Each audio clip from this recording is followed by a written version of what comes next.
That's why we're beautiful people. Hey girl, hey. Hey TT, hey girl, hey. Salubona, Tiffany, salubona. Alright, y'all. 1, 2, 3. Alright, y'all. It is Sunday. Happy Sunday, people. Happy Sunday. It is August the 23rd, 2020, day 233. It is year two. I had to look over because I couldn't see my thing. Year two of reading through the books of the law and the prophets. And in the 2-year count, we are on day 596. Today, we start in the book of Micah. I did a count yesterday. So in about 10 days, including today, we're going to be done, with the exception of reading Psalms and Proverbs. Remember, this time we'll put Psalms and Proverbs at the end this time. That way we can get through all the prophets and everything. But yes, in 10 days, I counted, we only have a few more books left, and they're really short books of the prophets. And then when we get to Malachi, we need to go to Psalms and then Proverbs. And then we'll be done with year two. Bruh, time has really flown by. And guess what? We're going to start all over again. I'm trying to see if anything different I want to do next time. All right, I don't know. I may use my laptop the whole next time. All right, but anyway, let's get started. Micah chapter 1. Uh-oh. I'm glad I looked at that.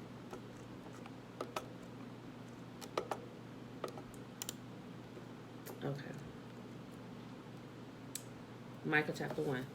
Yahuwah gave this message to Micah of Moresheth during the years of Jotham, Ahaz, and Hezekiah, during the years when Jotham, Ahaz, and Hezekiah were kings of Judah, the visions he saw concerning both Samaria and Jerusalem. Now, just right there when I was reading that, I remember something. This goes with, remember in Isaiah and also in Chronicles. Remember in Isaiah where it was talking about King Hezekiah's name. How King Hezekiah, they should have just put King Hezekiah's name. Instead, when it reads the breakdown of his name. Shenanigans there, y'all. Shenanigans. But anyway, right there where it talks about the mighty God, the Prince of Peace, and everything his name means, they liken it also to JC. Oh, well, this was foretelling him. No, it wasn't. You have to read it carefully. But I said that to say, this is a part of that. When you put the pieces together, because some stories are kind of like broken up. And if you don't read all of the Old Testament like a few times and you're able to put the pieces together that have been split up in the stories, you won't get it, right? But it's easy as you read. But this is a portion of it during that time where it tells about the order and what king was coming next, which the king had already been born, and it was King Hezekiah, and the government shall be upon his shoulders. It was talking about King Hezekiah. King Hezekiah's name meant mighty God. Not that he was God, or it was foretelling of God. Remember, the prophets and Yahuwah's people, a lot of them have Yahuwah's name in their name, like Elijah. Well, not so much Elijah, or, well, if you say it appropriately, Aliyah, or Jeremiah, or Joshua. Was it Joshua? Well, all of the names have a portion of Yah's name in it. Micah, Isaiah, Zechariah, Yekitz which is Ezekiel. But if the original names you will see, it all has a portion of Yahuwah's name in it. And when you break it down, it'll say like Yahuwah is mighty God, or Yah is my salvation. Not that you are Yah and you are salvation, but that's what your name is. I hope I explained it the right way. But anyway, that's what King Hezekiah's name meant. It meant mighty God. And he was a prince of peace, meaning that there was peace throughout his rule in the kingdom. If you read the full story about King Hezekiah's reign, you will see that there was peace during his rule. But what that was talking about, that particular portion in Isaiah, it was talking about King Hezekiah, and actually, if you read a couple of chapters before, it talks about the other three kings that came before him, which was Jotham, Ahaz, and it was another king, and Hezekiah. Hezekiah was the fourth one, and it just kind of gave the expanded version for Hezekiah, if that makes sense. So, but I'll start again. So, I was reminded of that when I read this. Starting again, Micah chapter 1. I was only on verse 1 anyway, so. Yahuwah gave this message to Micah of Moresheth during the years when Jotham, Ahaz, and Hezekiah were kings of Judah. The visions he saw concerned both Samaria and Jerusalem. Grief over Samaria and Jerusalem. Attention, let all the people of the world listen. Let the earth and everything in it hear. Yahuwah is making accusations against you. Yahuwah speaks from his holy temple. Look, Yah is coming. He leaves his throne in heaven and tramples the heights of the earth. The mountains melt beneath his feet and flow into the valleys like wax in a fire. Like pouring down a hill, like water pouring down a hill. And why is this happening? Because of the rebellion of Israel. Yes, the sins of the whole nation. Who is to blame for Israel's rebellion? Samaria, its capital city. Where is the center of idolatry? In Judah, in Jerusalem, its capital. So I, Yahuwah, will make the city of Samaria a heap of ruins. Her streets will be plowed up for planting vineyards. I will roll the stones of her walls into a valley below, exposing her foundations. All her carved images will be smashed. All her sacred treasures will be burned. These things were bought with the money earned by her prostitution, and they will now be carried away to pay prostitutes elsewhere. Therefore, I will mourn and lament. I will walk around barefoot and naked. I will howl like a jackal and moan like an owl. For my people's wound is too deep to heal. It has reached into Judah, even to the gates of Jerusalem.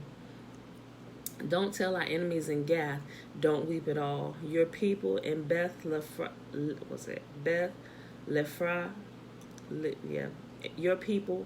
you people in Beth Lephra, roll in the dust to show your despair.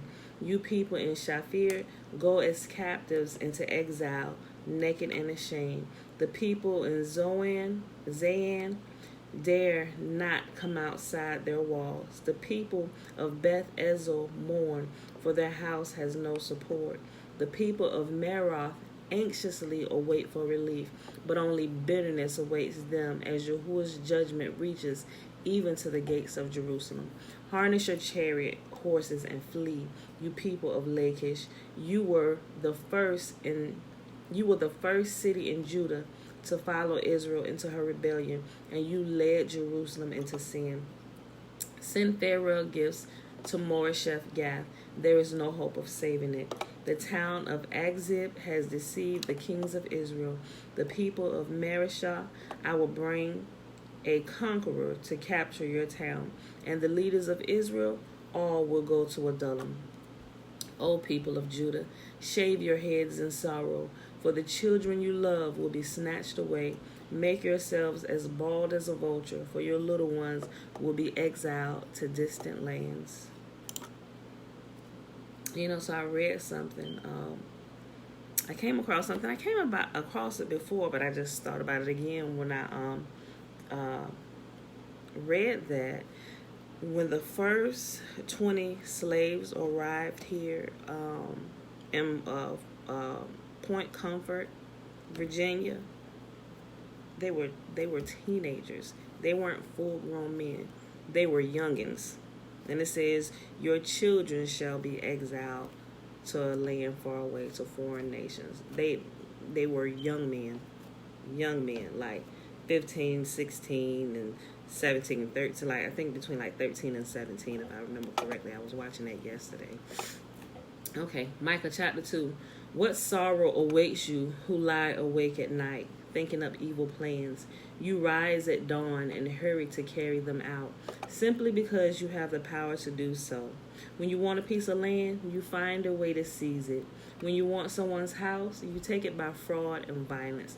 You cheat a man of his property, stealing his family's inheritance. But this is what Yahuwah says: I will reward your evil with evil. You won't be able to pull your neck out of the noose. You will no longer walk around proudly, for it will be a terrible time. In that day, your enemies will make fun of you by singing this song of despair about you. We are finished, completely ruined. Yahuwah has confiscated our land, taken it from us. He has given our fields to those who betrayed us. Others will set your boundaries then, and Yahuwah's people will have no say in how the land is divided. Look at the land. Look at what they did to the land of Africa when they came in during the Belgian conference, and how they divided up that land and even the borders. I don't know if y'all have done any research into that, but look at how they divided up that land of Africa. Okay.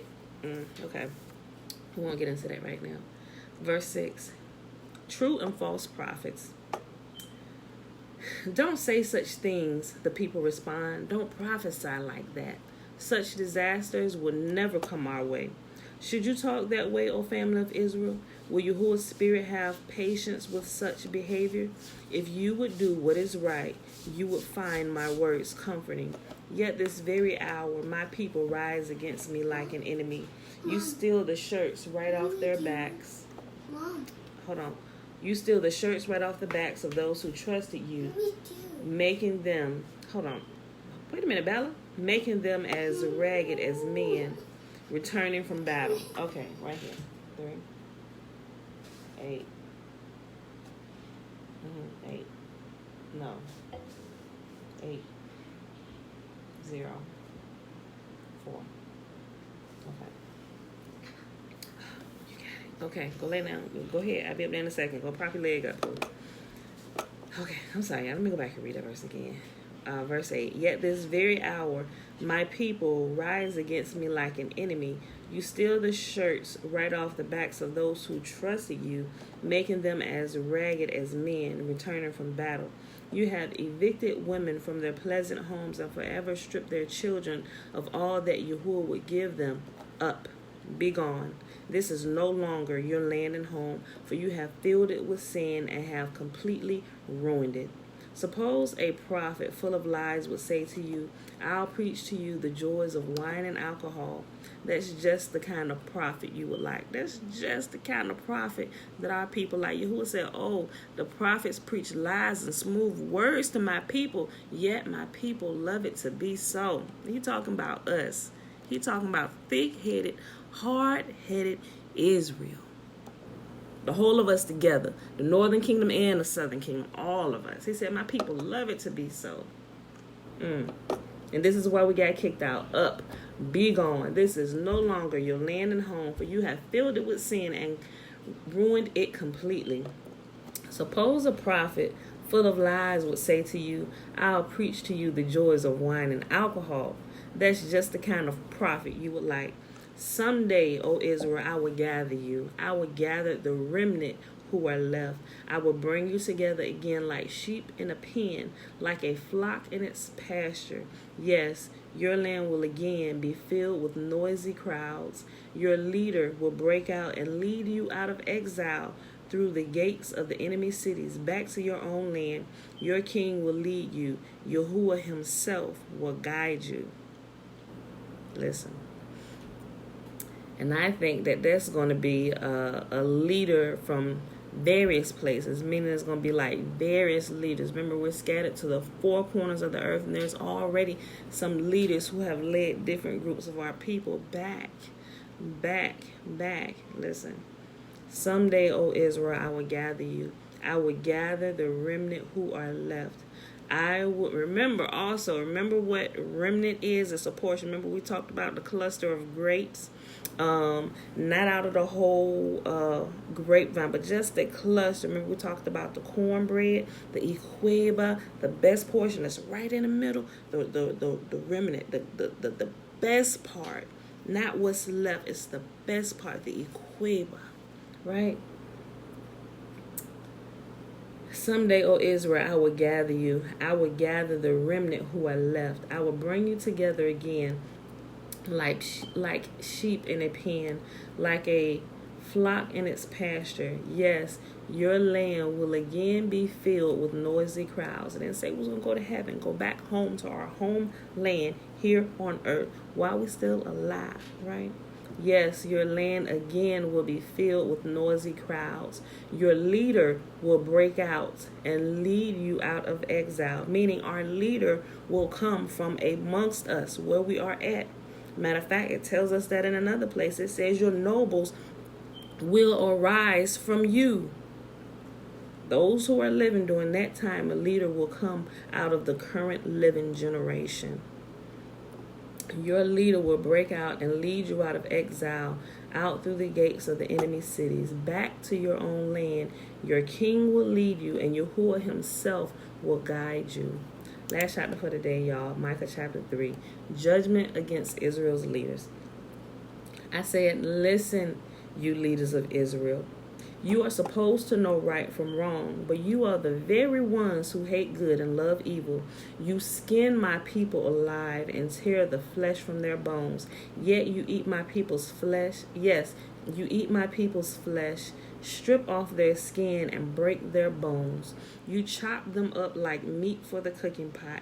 Then you beg Yahuwah for help in times of trouble. Do you really expect him to answer after all the evil you have done? He won't even look at you. This is what Yahuwah says. You false prophets are leading my people astray. You promise peace for those who give you food, but you declare war on those who refuse to feed you. Now the night will close around you, cutting off all your visions. Darkness will cover you, putting an end to your predictions. The sun will set for you prophets, and your day will come to an end. Then you seers will be put to shame, and you fortune tellers will be disgraced, and you will cover your faces because there is no answer from Yah. But as for me, I am filled with power, with the spirit of Yah. I am filled with justice and strength, and boldly declare Israel's sin and rebellion. Listen to me, you leaders of Israel. You hate justice and twist all that is right. You are building Jerusalem on a foundation of murder and corruption. You rulers make decisions based on bribes. You priests teach Yahuwah's law only for a price. Oh, that burns me up. That burns me up. You priests teach Yahuwah's law only for a price. You prophets won't prophesy unless you are paid. Bring something down here. Bring something to the prophet. He gonna give you a prophecy. Boy, if I could set fire to churches like that and the people inside of it that's leading Yahuwah's people astray. Boy, I'm telling you, want to get on my bad side? You start doing some crap like that, lying to y'all's people and trying to sell them prophecies. And you know what? Yahuwah's people love it to be so because they right down there giving every penny they got. You rulers make decisions based on bribes. You priests teach Yahuwah's laws only for a price. You prophets won't prophesy unless you are paid. Yet all of you claim to depend on Yahuwah. No harm can come to us, you say, for Yahuwah is here among us. Because of you, Mount Zion will be plowed like an open field. Jerusalem will be reduced to ruins. A thicket will grow on the heights where the temple now stands. And that, my beautiful people, is our reading for the day. I know that kind of stops in a crazy place and just kind of stops it right in the middle of what y'all said, but we're going to pick it up tomorrow. We're going to pick it up tomorrow if you just can't wait. Ain't nobody stopping you from reading ahead. I encourage you to read on ahead. Let it play and let it marinate, especially if you really need it. And if you find yourself in the company of some of these false prophets and teachers and priests and leaders who only do it with bribes and get the palm of your hand greased so you can continue to move on with the work of the Lord, we're talking about you. This is talking about you. You better stop it. What Jonah say? Stop it. Yahuwah says stop it. Stop all your lies, your corruption, your murders, and do what's right. Did y'all go back and read the little clip from Jonah yesterday? If you didn't, go back and watch it. The word has never changed. Yahuwah's prophets always speak the same thing. And you can tell those prophets that belong to Yah and those that don't. Yahuwah's prophets, remember, prophets only come on the scene when there is sin amongst y'all's people, when they're no longer listening to the leaders in charge, no longer listen to the priests, because the priests have become corrupt. And the priests only have one message: stop your foolishness and return to Yah's laws, statutes, and commandments. Act like you got some sense down here in this place. That's what the prophet's message is. That's what the prophet's message has always been. That's what the prophet's message will always be. You would not get Yahuwah's prophets coming down here prophesying to you about cars and money, and that is not their job. That is not their description. That is not the job Yah has given them to do. Their job is to speak the truth, to set ablaze your flesh so you can consider your ways. Stop doing the sin of pride where you probably lost the house and your money in the first place, and do what's right. And good common sense will return to you. Like King Nebuchadnezzar, he lost his senses. He became proud. He lost his senses. And Yahuwah gives that message to everybody, not just Israel, but Israel first. Because you are supposed to be the light to the nations. We are to be the light to the nations. Speaking the truth. Do what's right. Yahuwah does not He does not rejoice in wicked people dying, like he says. He wished that all men would turn from their sins. And I think that turn from your sins just kind of puts everything in like this religious mode. Stop doing what's wrong. It don't matter who you are. Stop doing what's wrong here on this earth and do what's right. Don't matter if you black, white, yellow, pink, or purple. Don't matter what religious sect you find yourself a part of. Put all that crap away and just do what's right. Be a good, decent human being. Treat others fairly. Worship Yah alone only, because he is the creator of heaven and earth and the creator of you and me, all races and nationalities. He is the creator of us on all that is in this earth. And he is the only one that we should be giving our reverence and our adoration and our praise to. Only to him, only in his name, not the name of another. He even talks about that in Hosea, about his people calling him every name of Baal. He said, but there's going to come a day that he's going to take all the names of Baal out of our mouths, and we will only speak his name. A lot of Israel, a lot of Yahuwah's people is calling him by another name. Things that Yahuwah is blessing them with, they're giving the praise to JC. They're giving the praise to everything else, to the Holy Ghost and all this. And it's always been Yah. He said, all them good things have come through me. They have come from me. You have these things because of me. Now, they came through different resources, but it all directly comes from him. So, but y'all get the point. I ain't going to beat a dead horse. Well, the horse ain't dead yet, so I'm going to keep on beating you. So, all right, y'all. That is our reading today. Micah 1, 2, and 3, day 233, year 2. Day 596 of consecutive readings with the Sabbaths taken out. With the Sabbaths added in, we be like 600, probably like 30, something like that. I didn't count that, so don't quote me on it. But anyway, it's Sunday, August 23rd, 2020. All right, y'all, we're about to do the blessing, which is found where?